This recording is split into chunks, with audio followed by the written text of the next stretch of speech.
The Hyundai IONIQ 5 gets a refresh for the 2025 model year with bigger batteries for all IONIQ 5s, as well as a slightly revised look, although it's very subtle. This car already looked really good though. I don't think it needed to change much, but very subtle little changes I'll get into here, as well as more range and some other really nice improvements on the inside as well. And so in this video, I'll cover the exterior changes, the interior changes, take it for a drive and see what it's like out on the road, as well as talking about the kind of efficiency and range you can expect, and also the pricing and how it compares to the competition these days. And so as far as the front end changes, so you have a new front bumper here, and that's about it as far as the front goes. There's also a couple new colors, but still have those very nice sharp headlights that I love, and the very retro look of this vehicle, which is just so cool. And then coming down to the sides, you also have some new wheels here. So you have some 20-inch wheels that have a new design here for this limited version, the top version that we're seeing here, but there is still the other usual trims, as well as a new XRT trim now for 2025. And that's going to give you a slight suspension lift, as well as some very aggressive bumpers. I'll leave it up to you in the comments to let me know if you think that is a good styling or not, but I think that one is a little more questionable with the look there, but it is certainly more rugged. Gives you all-terrain tires and a little bit of off-road capability, but you know, still not a whole lot, but you know, cool extra addition to the lineup here. And then going out to the back, that's where we actually see the biggest changes to the regular IONIQ 5s here, with them now getting a new rear bumper. There's also a new rear spoiler, which is a sportier look there with the cutouts in it, and it has the camera rearview mirror integrated as well. But you also have a rear wiper, which was one of the most requested features for this vehicle, one of the big sore spots that it didn't have before. Now we have that. I'm very happy we have that. That's a huge improvement, and so nice to hear Hyundai listening to consumers and giving them what they want. This one also has this matte white paint, which is $1,000 extra. I commend Hyundai for continuing to offer matte paints. I can't imagine many people want to do matte paint here, you know, the extra upkeep and worrying you have to worry with this finish, but if you do want that, just know that is still available here as long as you want it in white.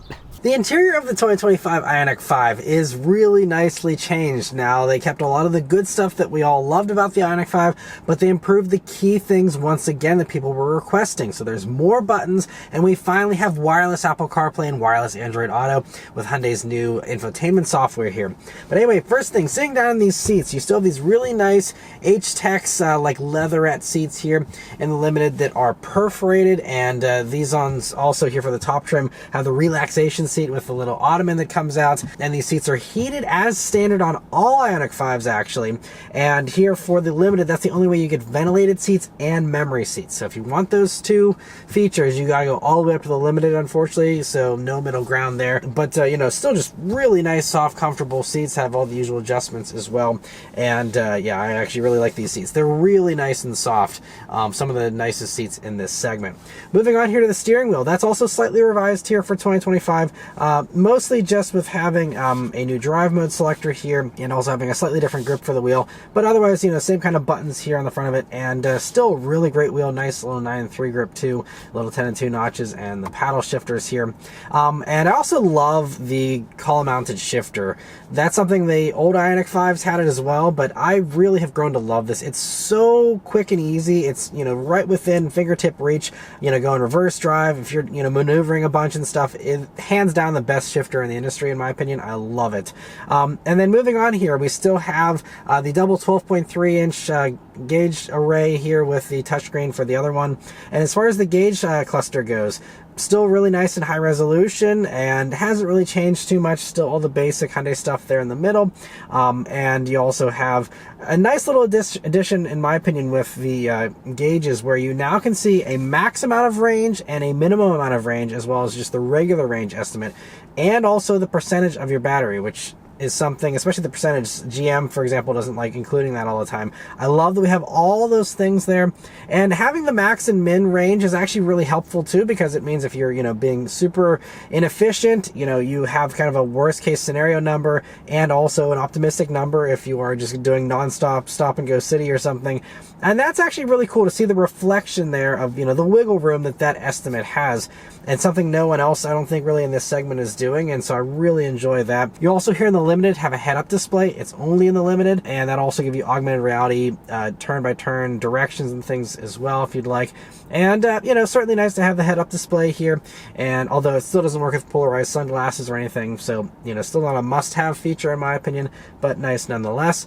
Coming over, though, to the other 12.3-inch screen. Again, running the new Hyundai software with wireless Apple CarPlay, wireless Android Auto, and that's so nice to have, and so great that we finally have that. But otherwise, the Hyundai system here is mostly very good. I've already talked about this system a lot, and all the other new Hyundais that have featured this software in the past year and a half. The main highlights here are that, you know, everything is pretty easy, but there aren't any main menu icons, for example, Sirius satellite radio, and there's no way to add those. There's no way that I found to have those on there. You actually have to use the button shortcuts and like double tap the media button to bring up the media options. And I mean, I guess that's fine because you do have the button, but it just, you know, it's kind of strange. You also don't have a redundant button in the actual screen itself. And the other minor complaint is that whenever you are in like satellite radio, for example, there's no way to see the song title or the artist unless you click down in that little corner and pull up an entire thing that takes up the entire screen, and that's the only way you can see the song title or the artist. And that's kind of annoying because I like seeing, you know, what the info is for the song, and having album art everywhere in this infotainment software just doesn't help me. I want to see the actual text there. Maybe people don't really care about that, but personally that's just one other minor irk. Otherwise though, it's really fantastic. And I also love that, again, now there's less dependency on this screen because we have a bunch of extra buttons. So first off, coming down, you still have the same amount of buttons here really like you had before for you know, this climate control area, where some of those are still capacitive touch, but you do have, again, that row of buttons and still a volume and a tuning knob, which are, you know, some rare things these days. So that's really great. I also have the one other complaint is that you still have this bin that's way down on the floor. It's a real reach and basically unusable unless you want to be touching the floor of your car on a regular basis. And that's where you will find the only USB-C port, by the way, that does data transfer. So if you want to have a wired CarPlay connection, that's gonna, you still have to be running a wire from all the way in the floor, you know, the footwell here, all the way up to wherever your phone is. And I don't love that, but that's just something they stuck with. Now, thankfully, there is an improved center console here. This is the other big thing for 2025. So you'll see there's a wireless charging pad on the top here, and it's the best wireless charging pad in the industry. Hyundai does the best. They have a nice wide contact patch, nice and rubberized. It holds your phone in so well. You actually do meaningful wireless charging. It's 15 watts, so it charges a little quicker than most of the others as well. And fantastic, so that's great to just leave your phone right on top of there, use the wireless integration, and you shouldn't have really any issues. You also have your two cup holders there, but then you also have this row of extra buttons again now to, you know, turn on your cooled seats, your heated seats, heated steering wheel, all those things, as well as a shortcut to the 360 camera. All those right there, hard buttons. We didn't have that before. Now we do. I love that. Again, another, you know, area where they are listening to feedback and, you know, going backwards, you know, with the trends of everyone removing buttons. We have more here in this. I love it. And also that heated steering wheel, by the way, is standard on everything except the SE. So, you know, SEL and up all have heated wheels, which is also a really nice touch. Other companies make that, you know, a high-end feature oftentimes. And then you also will see this nice wide open bin, which does have two more USB-C jacks for charging. So, you know, if you want to just charge wired, you know, and you don't want to use the wireless charging pad, you know, at least you have that option, so you can still do wireless CarPlay and still have, you know, a wired power source if you'd like, so you don't have to mess with that, you know, footwell power outlet there. You have this really nice wide space here, and then you also have the only covered space, which is one other little complaint. Outside of the glove box, the only covered space you have is this little center armrest, which you can see I can fit sunglasses and a, you know, a few other things in there. It's a decent size, but, you know, if you want to have a lot of covered space, this is not the car for that.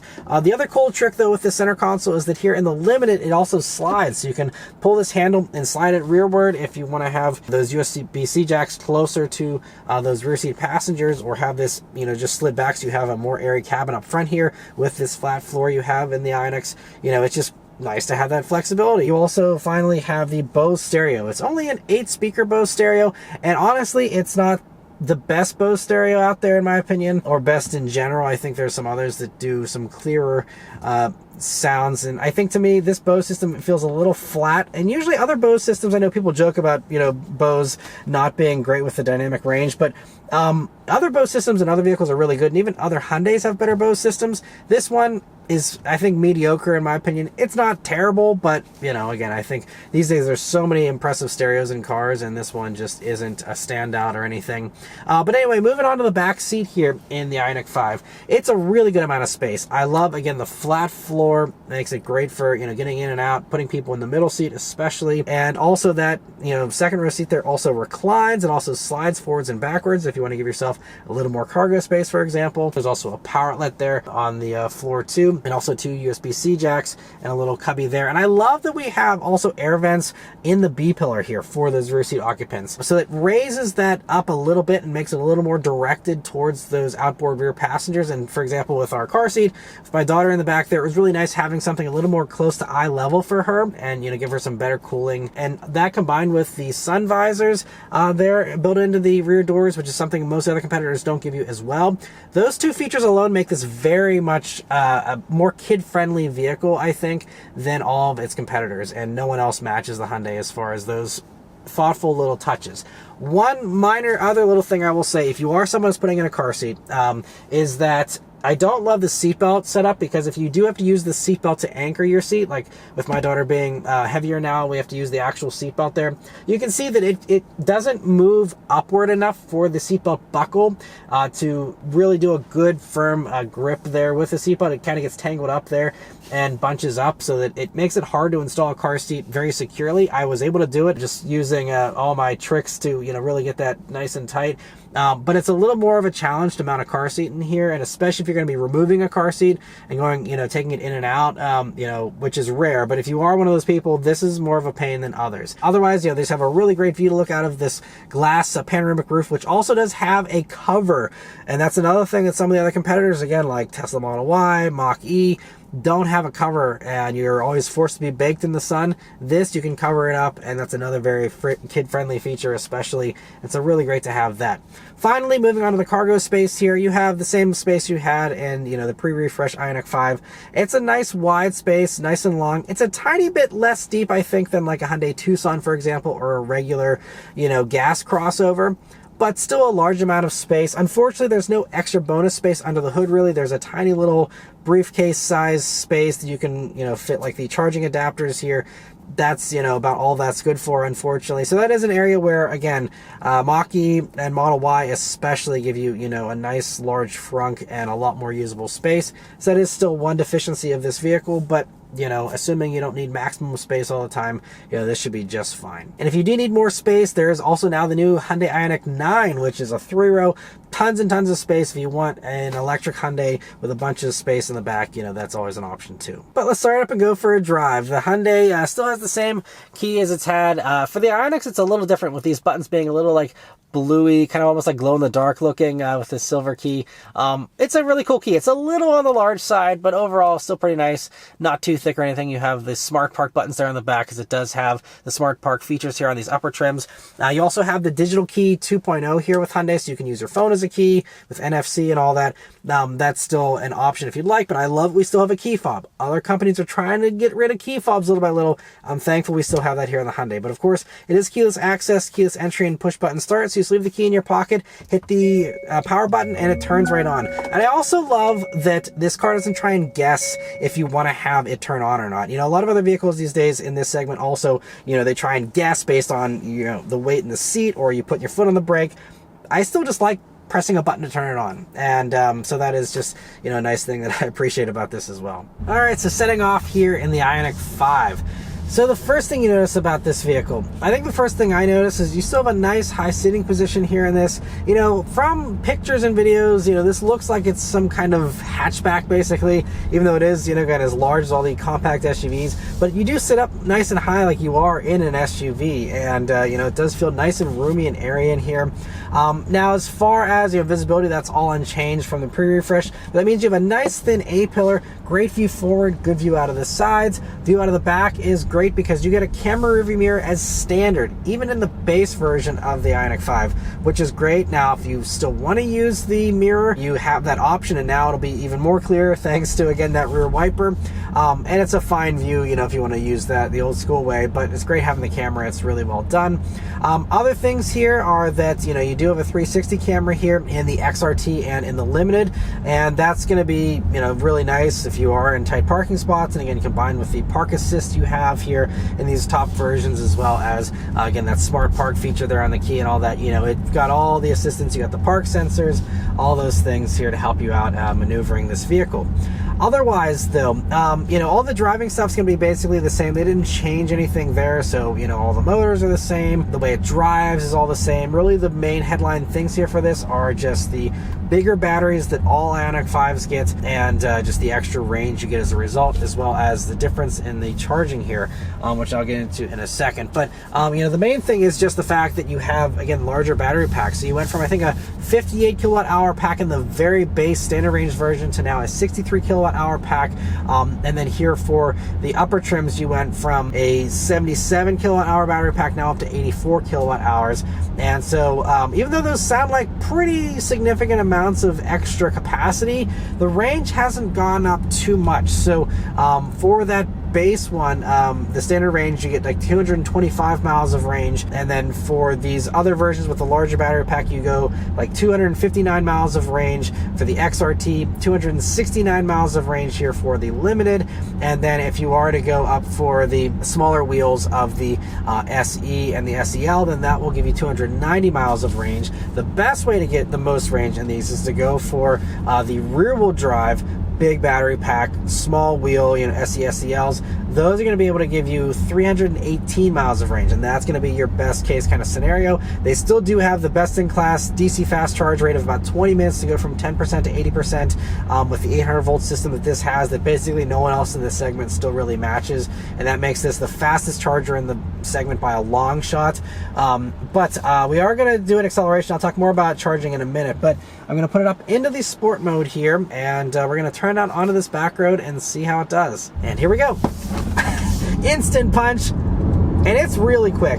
Yeah, you're not going to need any more power than this. There is the IONIQ 5N, which I reviewed last year, and that is glorious if you're an enthusiast. So much fun. My favorite EV, period. But I won't, you know, go on and gush about that. But anyway, as far as this one goes here, for the Limiteds here, it's going to give you 320 horsepower, 446 pound-feet of torque, and that adds up to about a 4.5 seconds 0 to 60 time here for these. So really nice and punchy. Again, you're not going to need any more power than this, you know, especially for a family vehicle like this. I mean, it's really fast, really punchy. Now, if you go for the rear-wheel drive versions, you'll end up with 225 horsepower, and then that base standard range version is only going to have 168 horsepower. But, you know, for that base rear-wheel drive one, you know, with the bigger battery, at least, you know, 225 horsepower, that will give you like a 7.4 seconds 0 to 60, which is still faster than most of the average gas crossovers out there in the compact class. So even that is actually still, you know, kind of punching, you know, above its weight there. So that's, you know, all very good. But you know, the all-wheel drive one here is the one I think a lot of people are going to want. If you want that, you know, all-weather capability, you know, that's going to be your only option here, is to have, you know, a bunch of power and all that performance. Would be nice to see them actually do a slower all-wheel drive version for those who don't need all this power, but certainly is fun to have, you know, nonetheless. Other things though, so this road that I'm driving on currently usually generates a lot of road noise, and in this vehicle you don't hear a whole lot. And I have to say, I think this is a little more refined still than some of the other competitors, especially I'd say Equinox EV for sure, possibly even Mach-E. You know, this is just really nice, and the ride is still so smooth. I've been so impressed with that still, and kind of, you know, as a Mach-E owner, I will say, and I'll talk more about that later, this certainly rides better, handles better, quieter, all that. But anyway, cut off some corners here I always take, and let's see how the IONIQ 5 handles. So another thing I love about this thing is that it's got 255 wide tires, which means it has really good grip. You know, like Mach-E, for example, only does 225 with tires, and you know, other competitors I think are like, you know, 235, 245. Equinox, I believe, is also 255. But you know, the wide tires really give this extra poise, and it also has a little bit of a rear bias, so this feels very playful. And if you're someone who is an enthusiast, just know that this is going to rotate a little bit better. It's going to feel a little more responsive to your inputs and feels a little less like the car's holding you back, and it handles better than Mach-E, hands down. It handles better than Equinox EV, I'd say, and others too. And yeah, it's just a really nice thing to take around corners. So even if you're not an enthusiast, just know that if you happen to be in a hurry, you know, you can hustle this thing, and it's, you know, going to feel like it's keeping up with you, and you know, it doesn't feel like it's struggling to do what you want it to do. It's flat, it's composed, and just really excellent handling. These are still heavy, you know, being about, I think, 4,800 pounds or so, but you know, it's, again, nice and low with all that battery weight, you know, right in the floor, obviously, so it means that, you know, you have really solid handling. And also, if you do want to get more involved in the driving experience, again, you have the paddle shifters here to change the regen on demand, and that's something that other competitors still don't offer either, and I love that. It's not something you probably use a whole lot, even me as an enthusiast, you know, but if you happen to be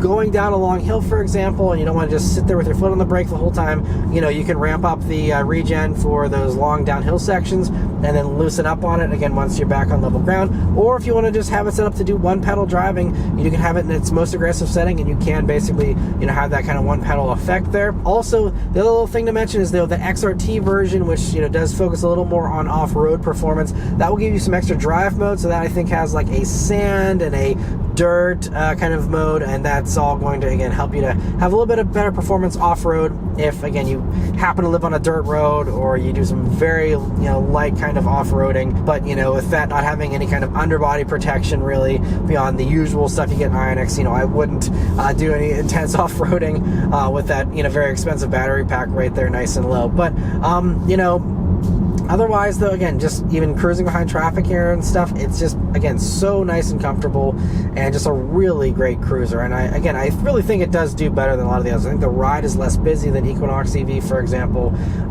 and you know, feels more, you know, I'd say sporty than like Volkswagen ID4, which is really soft and marshmallowy. This, you know, gives you smooth ride, but still feels responsive. And so, anyway, yeah, just so well done the way they set this thing up as far as all the dynamics. Now, getting back to the charging, though, so the one other big news thing here for 2025 is that this now has the NACS port, which is really great. Also, if you're watching this again early on here, while we still have the tax credit, these are now built in Georgia, so even if you purchase this, you get a $3,750 tax credit. Now, of course, when you lease these, you get the full $7,500, and leasing is still really the best way to, you know, do it with an EV vehicle these days. That may change in the future, but for now, with how these appreciate and stuff, leasing is definitely the way to go, and you can get that best tax credit as well that way. But, you know, if you do want to buy it, just know you do get that credit now. But the NACS port, you know, is nice in some ways, but for the Hyundais in particular, it's also a downside in other ways, because it actually gives you a slower charge speed if you use NACS chargers. So those Tesla superchargers don't put out electricity as fast as the you know, CCS charging ports do. So that's why the 10% to 80% charge is only achieved at the 20-minute, you know, time period there if you go for the actual CCS charging and you use the adapter. That's actually how you get the fastest time. If you use a native NACS charger, you're only going to do it in about 30 minutes. So it's 10 extra minutes if you stop at a Tesla charger. I know, you know, again, the convenience everyone, you know, perceives with Tesla and their chargers, and they do certainly have some advantages, but just know you're going to be sitting at the charger longer.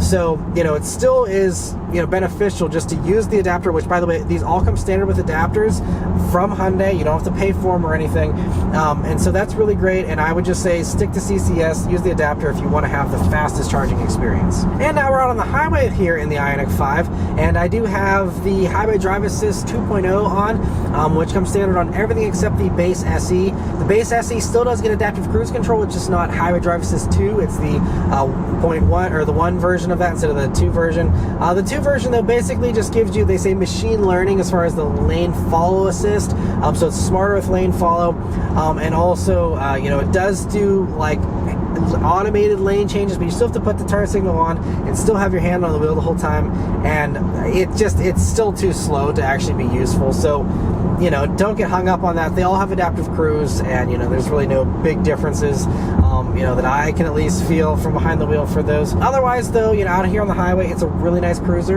You can hear the road noise here for yourself. it's really, quite good. And I'd say, again, right in line with everything else in this segment, maybe even slightly better than some of those in the segment. Again, especially I think Equinox EV seems to be the noisiest in this segment. But even passing this big dump truck now, and you hear it, but it's not bad at all. Otherwise, though, all the other safety tech here comes standard on IONIQ 5. So you get, not only the adaptive cruise, but also blind spot monitoring is standard. You get rear cross traffic alert is standard, lane keep assist, and all those things, lane follow assist. That is all standard here in these. And going around this corner here now, it's doing a really good job. I'm just kind of letting my hand kind of gently rest on the wheel here. We also now for 2025 have a blind spot collision avoidance system. So if it looks like you're lane changing into somebody, it will now intervene. That is also, again, on these higher trims, but another really nice feature that this has where it's, really keeping an eye out for you. You also get the blind view monitor here on most of these upper trims as well. So that gives you a good view there. I think that's combined with that 360 camera here on the XRT and the Limited. But that's always nice to have to get an extra view of your blind spot. So there's a lot of good safety tech here. Another new thing here is that we also now have I think it's on SEL and higher, you have a rear radar inside the vehicle here for rear occupant detection. So again, if you leave something in the vehicle, it can tell if that thing is alive and it needs to alert you. It can alert you, that there is something in the back seat that you forgot or someone. And so that's really, a nice extra little bit of technology to have. And they also did improve the actual crash safety for 2025 too. This is something that hasn't really been talked about a whole lot, but they did increase the strength of both the B-pillar, the doors, and the body itself to all give you better side impact crash protection. So if all the systems fail and if everything, isn't enough, it does still have even better protection than before. These were already very safe vehicles, so adding that is just, the cherry on top here. And so really great that you have, also some focus on the crash prevention, but also on, the actual crash performance. And, again, always appreciate when car companies make improvements with that and not just the technology. The last thing to really mention is the pricing and how it compares to the competition these days. So as far as pricing, so these start right around $44,000. This one, as tested, even with this extra $1,000 matte paint option, is just over $60,000. It's $60,675 as tested. Again, knock off the matte paint and you're under 60 there. And that price point these days is, I'd say, mid-pack. And it's appropriate because this, again, is the fastest charging one of the bunch, and is, I'd say, one of the best ones of the bunch as far as the way everything's executed.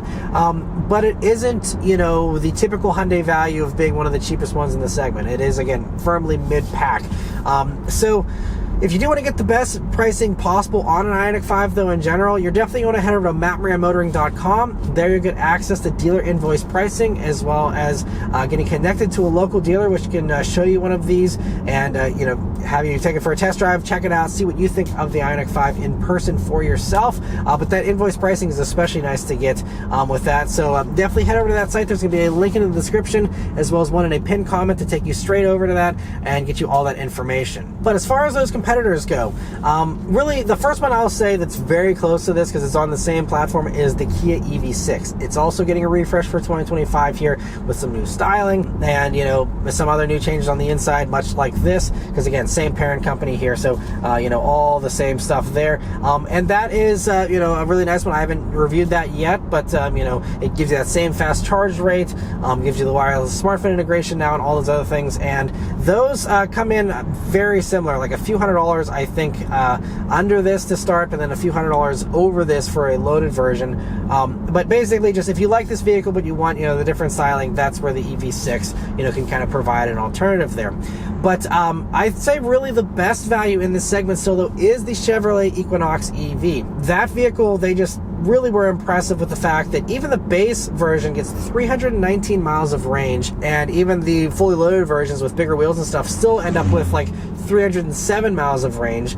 So really, again, handily beating all versions of this, again, except for that base one. The other nice thing about Equinox EV is the fact that it gives you front-wheel drive for its base. So if you're someone who lives in a snowy area where, you can maybe handle a front-wheel drive based vehicle in the snow, but the idea of a rear-wheel drive based vehicle in the snow might intimidate intimidate you or, you know, concern you, you know, it's really nice the Equinox gives you front wheel drive instead. The other great things about Equinox EV are just its price tag. It starts at $35,000, way under this, you know, I mean, $9,000 less. Even a fully loaded version is only $51,000. If you want to have Super Cruise, that's an extra $3,000 more, so technically 54 fully loaded. But Super Cruise is truly hands-free driving on the highway and on many you know, side roads as well these days. They've rolled it out to, and you know, just hands down the best system in this segment, and gives you, again, truly hands-free driving. And again, combined with the top-notch range, you know, really good tech still in those. The only other big downside is the fact that there is no Apple CarPlay or Android Auto whatsoever,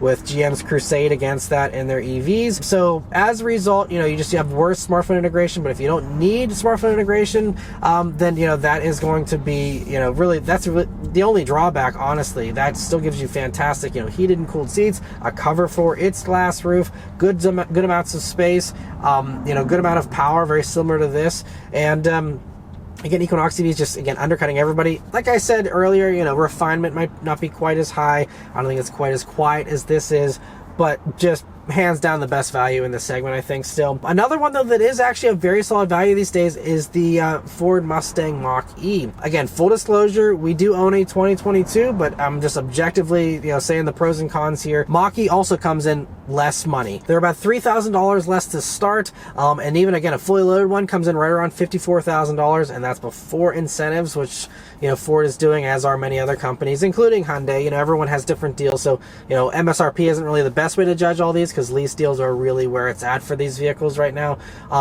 But, you know, again, Mach-E also gives you the Blue Cruise system, which is also another fantastic hands-free system. Not quite as good as Super Cruise, but very, very close, a very close runner-up, and certainly far better on the highway than this, because, again, this still forces you to have your hands on the wheel, and Blue Cruise doesn't. Now, that is still a subscription for the Ford, as it is for the Super Cruise and the Equinox EV, but, you know, that's just, you know, another really nice perk of the Mach-E there. And the Mach-E also gets a little refresh for 2025, so it now has cooled seats as well, and has a few other little improvements. Still no cover for the glass roof in the Mach-E, though. Does give you the CarPlay, though, which is really nice. It also gives you leatherette for the base version, so unlike this where you go down to cloth seats, all versions of Mach-E give you leatherette.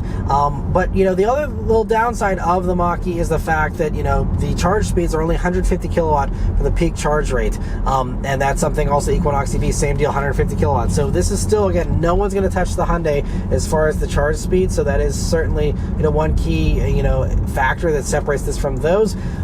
So you have to compromise on that, but if you're willing to compromise on that, again, both Mach-E and that Equinox EV are just going to come in, you know, a lot less expensive. And also the Mach-E, with its comparable fully loaded version, actually does 290 miles of range versus the 269 of this in the limited trim. So a little bit more range there in the Mach-E. I think its top range version only does like 320 miles though. So basically, again, right around the top version of this. But, you know, it's nice that, again, if you want all the bells and whistles, you get an extra 30 miles of range, or 20 miles or so, you know, with the Mach-E there. Now, the other competitors here to this aren't as competitive, and I think this is where, you know, everything else I'm going to talk about here isn't as good of a competitor in many ways. So first off, we have, you know, Volkswagen ID4. Now, that comes and starts about $2,500 more expensive than this, and, you know, for the fully loaded version, it's about the same price as this, but again, slower charging, a worse interior in the Volkswagen. They don't even bother to put rear window switches in that. You got to hit a button to then activate the front ones to do the rear controls.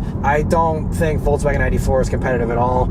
I never really liked it, and it's just, it hasn't gotten any better here yet. So I would avoid that one. I also think the Nissan Ariya isn't a great competitor. The nice thing about that, though, is the base ones do also come with front-wheel drive, like Equinox EV, but the base Ariya, I mean, only gives you like 219 miles of range, and the upper versions don't do as much range as this does either. So Ariya is just, again, also coming in, you know, right around the same price tag as this, while still giving you, less stuff, basically. So Ariya, just, again, another one that just doesn't seem super competitive to me, unfortunately. And then the last one to mention is the Tesla Model Y. Obviously, Tesla is very polarizing these days. If you don't have a problem with Tesla, you know, they did just do the refresh for the Model Y. Those are $46,500 to start, and about $50,500 before you put on the full self-driving, which is not full self-driving, but if you put that on, that's $8,000 extra. And then that does balloon those up to right around the same kind of price tag as all the other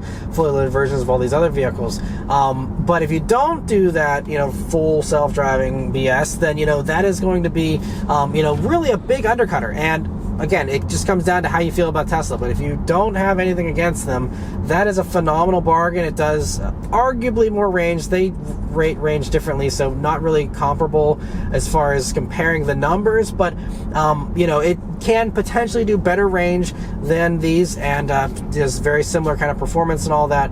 And they also, again, now finally have cooled seats. They also have a few other nice little improvements for the Model Y. And so, at the end of the day here, I don't think this is the best value, but I think, again, if you prioritize fast charge times especially, again, no one can touch this, including Tesla. This is faster than everybody with charge speeds, and that is the huge perk of this. Again, you have less range than some of the others and a little bit more money than some of the others. Again, it comes down to your deal and all of that, but I think, range, especially with how fast this charges, isn't really that big of a deal. Very few EV owners are doing long road trips on a regular basis. Otherwise, they're probably just going to go for something gas-powered anyway. And so I think that the range thing isn't too big of a deal, but I would like to see this someday improve the battery chemistry even more so that we do have, some segment-beating range. But in the meantime, again, I love the IONIQ 5, and I think of all the vehicles in this segment, if you do have the few extra bucks to spend over an Equinox EV or the Mach-E, I think that this is my favorite in the segment, actually, and this is the one that I would pick if I had all of them to choose from, and again, I had the money for the IONIQ 5. So anyway, that's all of my thoughts here on it. Let me know your thoughts on the 2025 IONIQ 5 in the comments below. Huge thanks to Hyundai for providing me here with this vehicle to review for you guys today. And yeah, thank you all very much for watching, and I'll see you guys on the next one. Take care.